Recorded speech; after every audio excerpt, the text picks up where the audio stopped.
Feito. Quando ele pergunta sobre ansiedade, a primeira coisa que a gente tem que se perguntar é que ansiedade a gente está falando, porque existe transtorno de ansiedade generalizada, que é essa coisa de uma preocupação excessiva, uma tensão constante, uma preocupação com o futuro, essa coisa de talvez uma sensação de precisar controlar as coisas, tá? Transtorno de ansiedade generalizada. Existem vários outros transtornos de ansiedade. Existe ansiedade social, existem transtornos pânico, existem fobias, então tudo isso entra como transtorno de ansiedade. Entretanto, a grande maioria não. Todos os tratamentos para ansiedade com melhores evidências científicas são os de terapia cognitivo-comportamental e muitos deles, provavelmente todos, requerem um componente chamado exposição. O que é exposição? Vou dar o exemplo da fobia, tá? De barata. Vamos supor que eu quisesse curar a minha fobia de barata. Tipo, qual seria um procedimento? Né? Se eu fosse atender a mim mesmo, um clone meu, falar, vamos curar essa fobia de barata. Bom, o que a gente sabe cientificamente é que para eu ser curado de uma fobia de barata, eu preciso ser exposto a uma barata. Mas como que eu vou me expor a uma barata se eu morro de medo de barata e eu atropelo quem estiver na minha frente para fugir da barata? Certo. Então você tá me dizendo, né? Vamos imaginar o seguinte aqui. Pega essa aqui, ó. Fala assim, então, Jean, você tá me dizendo que qual é a pior coisa possível na sua fobia de barata que pode acontecer? Barata voadora. Cara, eu acho que é mais... aterrissar em você. É a barata subir pelas minhas pernas. Mano. Tá? Ó, o paciente sou eu, não é vocês. Então, eu tô desenhando, certo? Porque de ponta cabeça do 100. Então, o que é a nota 100, cara? A barata subindo nas minhas pernas. Anotando, hein? Vai. Barata subindo na sua perna é o pior. É o pior cenário. A barata entrou na minha cueca, tá passeando pelo meu pênis, ameaçando entrar no furico. Toba. Tá? Isso é a pior coisa possível. E aí o meu terapeuta vai falar assim, Jean, o que é o zero? Tipo assim, tranquilaço. Tranquilaço. Vê na televisão. Não, é a Sério? garantia que não tem nenhuma barata perto de mim. Zero. Nem na televisão, nem nada. E aí vamos começar a Pro Wesley é barata gelada, né? Barata gelada. Pra mim também, porque barata gelada é barata morta. Exatamente. Talvez, né? Aí o que a gente começa a procurar? Eu tenho 0, eu tenho 100. Beleza. Eu vou expor o Jean uma barata subindo pela perna? Claro que não. Nunca. Né? Beleza, mas pessoal, preste atenção nisso daqui, que depois eu vou explicar o que acontece no cérebro quando você faz isso. Perfeito. Vai encaixar bonitinho. Perfeito.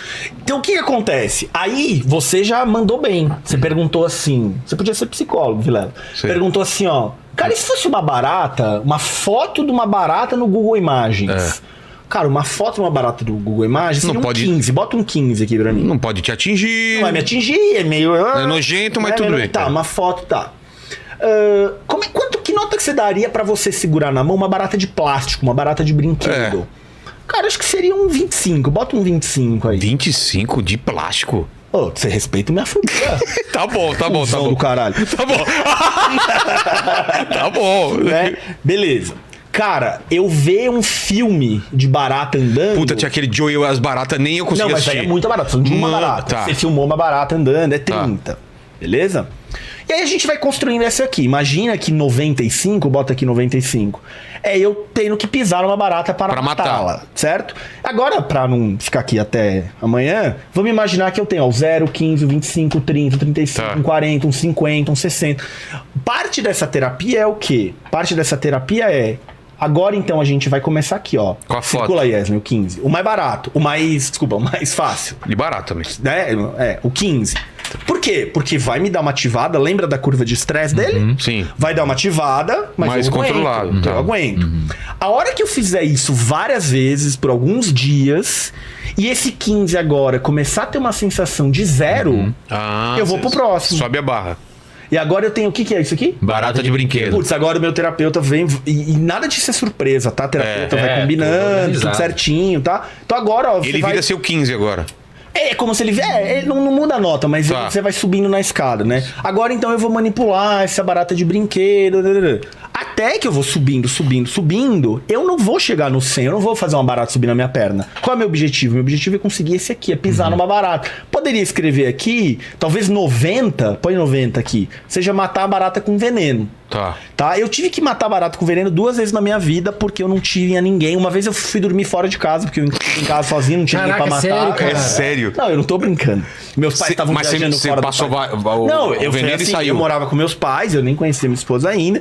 Eu morava com meus pais, eu cheguei na faculdade de carro, pus o carro na garagem, pra entrar na minha casa, entre o carro e a entrada da casa tinha uma porta, e na porta tinha uma barata. Eu vi a barata olhou pra mim, eu olhei pra ela, eu entrei no carro, tirei o carro da garagem e fui dormir na casa de um amigo. Tá ligado, meme? Só faltou uma gasolina e tacar fogo na casa, aquele memezinho. Pode crer, né? E aí a única vez que eu precisei, as duas vezes que eu precisei enfrentar a barata... E é capaz ainda da barata sobreviver ainda. Com veneno, eu praticamente quase rachei o chão, porque eu gastei o tubo de veneno inteiro. Enquanto a barata tava coberta de veneno, eu não Matou sosseguei. afogado. Coberta a barata loucona. A gente poderia transpor esta lógica aqui pra outras ansiedades. Por exemplo... Mas existe alguém que não reage a isso? Nunca vai perder o medo de se ver uma foto e tal, que não... Cara, não... pode ser mais resistente, mas geralmente é um tratamento bem eficaz, velho. Tá. Eu tratei muita gente na pandemia de medo de agulha, de sangue. Precisava tomar vacina, né? A galera tinha Por fobia. exemplo, tem algumas coisas que parece que você não consegue tirar. Sabe quando o avião... ele tá perto de pousar e ele dá aquelas descidas repentinas, dá uma sensação. Aí parece que isso você não consegue, com coisas muito específicas. Agora, imagina que eu poderia fazer isso aqui com uma pessoa que tem uma ansiedade... sei lá, de uma situação tipo o transtorno do pânico, que é outro quadro de ansiedade. Então a pessoa, ela fala assim, a pior coisa pra mim é pensar em estar no metrô Sé às 5 da tarde, torado de gente, e o metrô, sabe quando dá aquela parada porque tem que esperar o outro trem avançar? Isso é a pior coisa pra mim. Puxa, talvez eu possa começar com ela indo até a parte do trem e não entrar. Entendi. Né? Eu já trabalhei, por exemplo, com fobia de elevador, que era a pessoa entrar e sair. Ela não fazia o deslocamento. Era entrar e sair. Tá.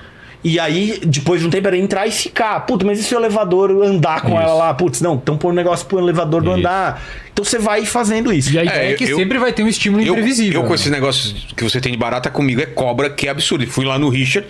E os caras colocam a cobra no meu pescoço, velho. Não, mas daí tu aquela foi sensação. sem direto, Você né, foi pro cara? sem direto, sem no pescoço. Mas eu era obrigado porque tá sendo gravado. Mas, cara, não quer dizer que eu queira fazer isso de novo, entendeu? Perfeito. Não, e talvez num Mas tratamento... também, cara, você... ninguém quer fazer isso de novo indo direto pro centro. Tá. Imagina que eu vou no psicólogo e ele começa a tirar os dados. Mas eu não sei. Eu não sei se eu viro uma cobra agora, se eu travo de novo por causa dessa experiência. Não, eu não sei se. Cara, provavelmente isso daí foi totalmente ineficaz, velho. Não, né? Porque eu não fui escalando. Pode ter aumentado pode o teu piorar trauma. teu medo. Não, aumentado não, porque, pô, pelo menos eu sei como que é a textura. Não sei, antigamente eu ficava pensando, o que é o negócio? Mas eu se não. você fosse escalando, talvez seria melhor. cara, você fosse chegar num contexto onde seria muito mais tranquilo. Agora olha que legal, posso terminar? Aí, só que aranha ninguém topou, né? Lá no Richard. Cobra, ainda a galera foi. Agora, aranha ninguém quis colocar na mão, cara. Eu corri forte. Sério, de aranha na parede, assim, né? Eu não Não, aranha é cheguei embaçado, perto. velho. Aranha é Acho embaçado que entre mesmo. cobra e aranha pra mim Não, é pior, cobra, velho. sei lá, cara. Não sei de onde vem esse negócio. Cobra é um negócio que é. Cara, sei lá. O que você vai falar agora Eu ia disso? falar o que acontece no cérebro. Tá, tem que corta botar aqui. pra- Bota aqui em cima, vamos ver. Na minha imagem. Se tivesse o choquinho, já tinha colocado, né? Então presta atenção, pessoal. Vocês falaram ali, vocês perceberam ali que o Jean fez uma estratégia de exposição do mais básico ao mais perigoso, ao mais nocivo. Aqui a gente está vendo um gráfico onde, num lado, a gente tem o tempo de exposição dele. Então aqui você está chegando próximo do 100 e aqui você está no 0, tá? E nesse gráfico, nesse eixo aqui, nesse eixo vertical do gráfico, a gente tem a força da memória de fobia. Então é o quanto... Vamos supor que cada X desses aqui é um neurônio no seu cérebro, ok? É uma célula do seu cérebro. Eles estão conectados entre si. E quando esses neurônios aqui se ligam... Tá pegando bem, né? Tá pegando bem. Quando esses neurônios aqui se ativam, ele tem medo. Entendi. Gera resposta de medo, tá? Quando o Jean faz o processo de exposição gradual, o que ele tá fazendo? Então, essa atividade, só pra galera saber, ó, isso daqui se chama engrama, tá? Engrama é o local físico no cérebro onde ficam as memórias. Embora a gente tenha regiões, corta aqui pra mim rapidinho. Embora a gente tenha regiões no cérebro que são nomeadas como regiões envolvidas com memória, elas são envolvidas na produção da memória. O armazenamento da memória, inclusive das fobias, da memória fóbica, né? Que isso é uma memória. Como já falou, ele tem fobia de barata por mecanismos instintivos do ser humano, mas ele também via a mãe dele correndo de barata e quebrando tudo, ele foi aprendendo, foi gerando um aprendizado. Então, esse aprendizado, pessoal, ele fica num lugar físico do cérebro, chamado de engrama. tá? Esse aqui é um engrama que eu desenhei representando a memória fóbica. Isso aqui, obviamente, é uma simplificação extremamente... É uma simplificação extrema, tá? São vários grupos de neurônios em várias regiões e com vários neurotransmissores. Mas aqui a gente tem um conjunto de neurônios que se ativam quando o Jean tem a memória dele das baratas, ou quando ele imagina ver uma barata. E quando ele faz o processo de exposição, o que o cérebro dele está fazendo com essa exposição ao comportamento é reconfigurando esses engramas aqui. Conforme ele vai se expondo, ele recruta um novo grupo de neurônios. E esse novo grupo de neurônio começa a se ligar a esse engrama antigo. Só que esses neurônios aqui agora, eles são responsáveis por dar a sensação de segurança. Porque o Jean viu uma barata na tela, ou ele brincou com uma barata de brinquedo, e ele não teve o perigo. Então, um engrama neuronal, um grupo de neurônios se ativou, ao mesmo tempo que um grupo de neurônios do medo. Sei. Isso faz que com o tempo, conforme ele for se expondo, essa memória, a força dessa memória aqui caia, e ele começa a reconfigurar a rede neuronal dele. Deixa eu redesenhar de novo. Ele começa a reconfigurar a rede neuronal dele com esse novo grupamento de neurônio. Agora viram caminhos permanentes, assim? Exatamente. Só que conforme ele vai se expondo, essa força de conectividade, tá vendo que aqui ele tá uma linha tracejada, né? Sim. Ou seja, a memória, ela foi enfraquecida. Então ela era forte aqui, ela foi enfraquecida, foi quebrada, tá? E foi adicionado um novo circuito de segurança à memória que ele tinha de fobia. Então agora, quando o Jean é exposto à barata... Olha aqui, ó. Uma barata desenhada aqui, ó. Calma, Jean. Fica tranquilo, cara. Cara, que Nota um. Então, parece uma lesma. Quando o Jean é exposto a Agora uma me barata... incomoda menos, olha só. Lesma tranquilo pra você? Tranquilo. Quando o Jean é exposto a uma barata novamente, não é mais esse grupo de células aqui que é ativado, ó. Só esse grupo aqui que é responsável pela fobia dele, que gerava a resposta fóbica. Quando o Jean é agora exposto à barata, toda essa circuitaria aqui liga, inclusive uma circuitaria que está envolvida com uma percepção de segurança. Então nada mais é do que a exposição, um novo aprendizado. Você faz um traço de memória em cima daquela memória existente, de forma com que o sujeito crie repertório funcional para lidar com aquela situação. Alguns pontos importantes aqui, tá? Olha que interessante isso. Se ele fica muito tempo sem se expor, essas sinapses aqui, ó, elas podem voltar a enfraquecer. Ah, é? E o medo dele pode voltar. E aí responde um pouco da tua pergunta. Tem cura, não tem cura, né? É. Então, se a pessoa que tem fobia de elevador, a gente fez uma força de associação nova nas memórias dela, fez essa memória de segurança que elevador não é problema. Ela fica 3 meses, 4 meses sem andar de elevador, do nada ela pode voltar lá e travar. Por quê? Entendi. Porque essa memória aqui, original, mesmo ela tendo sido enfraquecida momentaneamente, né, nesse período, ainda assim, cara, ela foi uma memória feita por muitos anos, com muita carga emocional, e eventualmente isso pode se transformar em uma memória que pode recuperar. Isso é chamado de recuperação espontânea na área, né? O sujeito simplesmente traz de novo aquele tipo de problema. Então, qual que é a ideia? E é por isso que tratamento de ansiedade, e eu acho que o Jean vai chegar nisso, vou deixar tu terminar de responder ali, Jean. É por isso que tratamento de ansiedade é bastante interessante você fazer psicoterapia. Caso você precise de medicamento, faça o tratamento medicamentoso. Mas no tratamento de ansiedade, que a gente tem uma ideia bastante robusta da neurobiologia envolvida por trás do transtorno de ansiedade, dos transtornos de ansiedade em geral, aqui no caso a fobia, né? Que é essa circuitaria neuronal e essa atividade da circuitaria neuronal.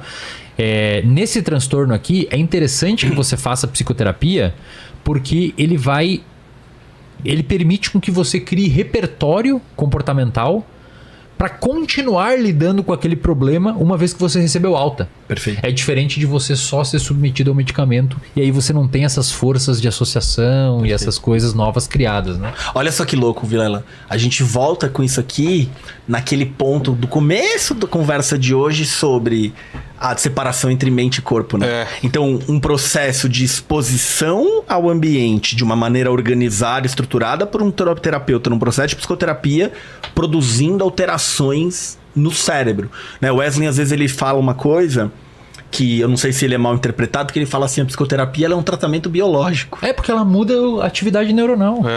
Ela muda a atividade... A estrutura dos neurônios. Isso não quer dizer que a biologia é determinante.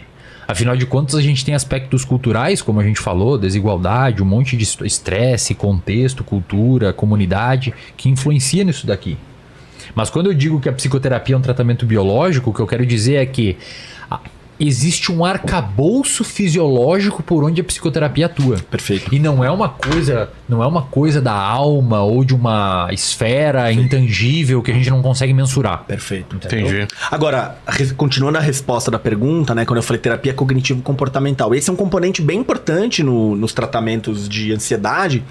Outro componente bem importante diz respeito às interpretações, às distorções cognitivas. Então, por exemplo, uma pessoa que tem transtorno de ansiedade social, que antigamente era chamado de fobia social, ela diz pro terapeuta assim, cara, eu não consigo comer na praça de alimentação do shopping porque todo mundo olha pra mim.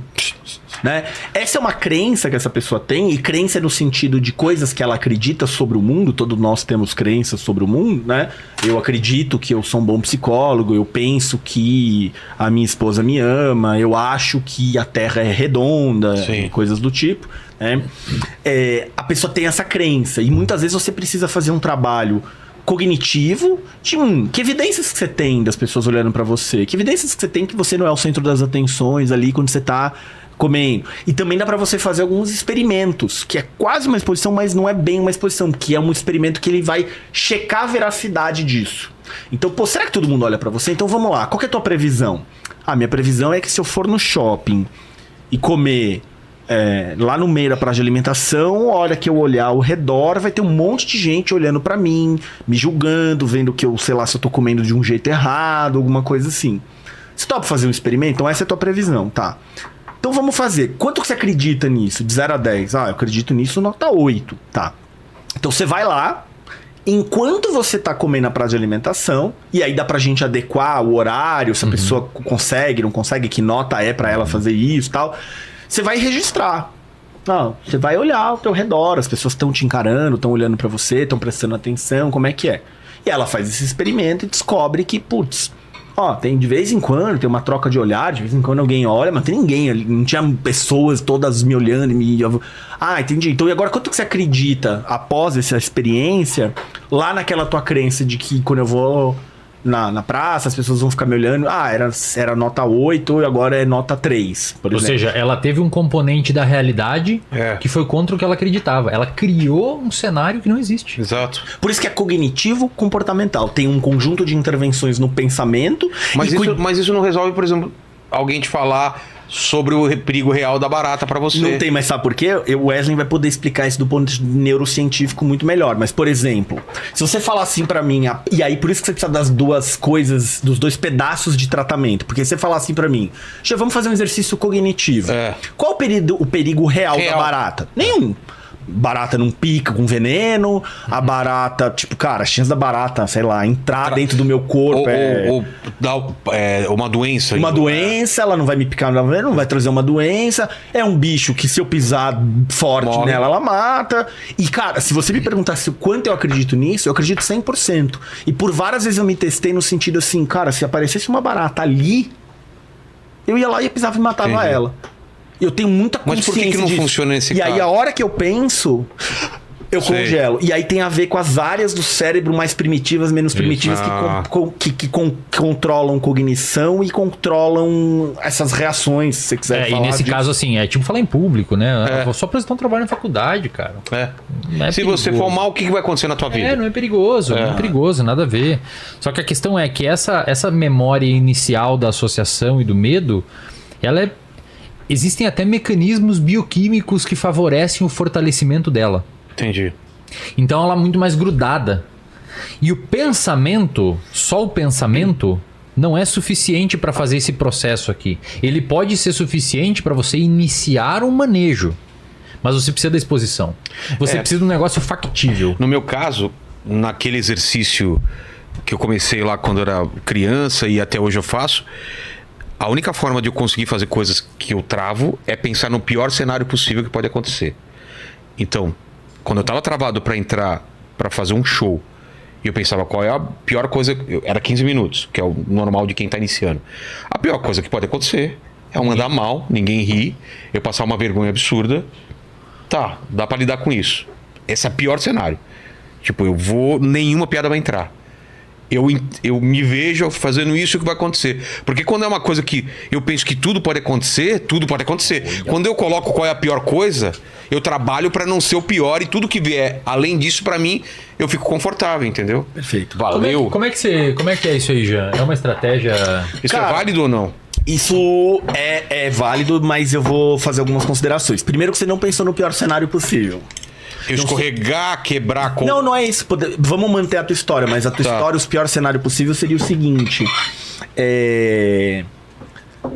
Ninguém vai rir da sua piada. Tá. Ixi. Por conta disso, todo mundo vai falar que o Vilela é um péssimo comediante.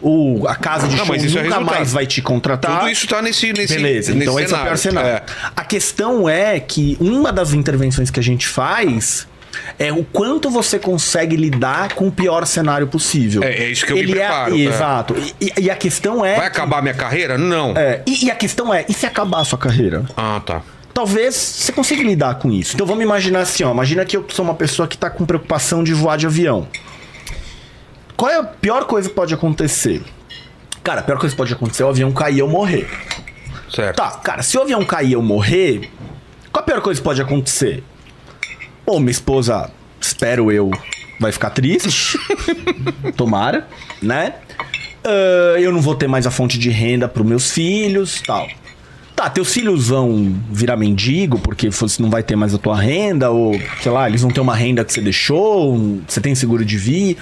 Não, sei lá, ele tem vô, vó, outro vô, outra avó. Não vai virar mendigo, eles vão... provavelmente conseguir fazer as suas faculdades.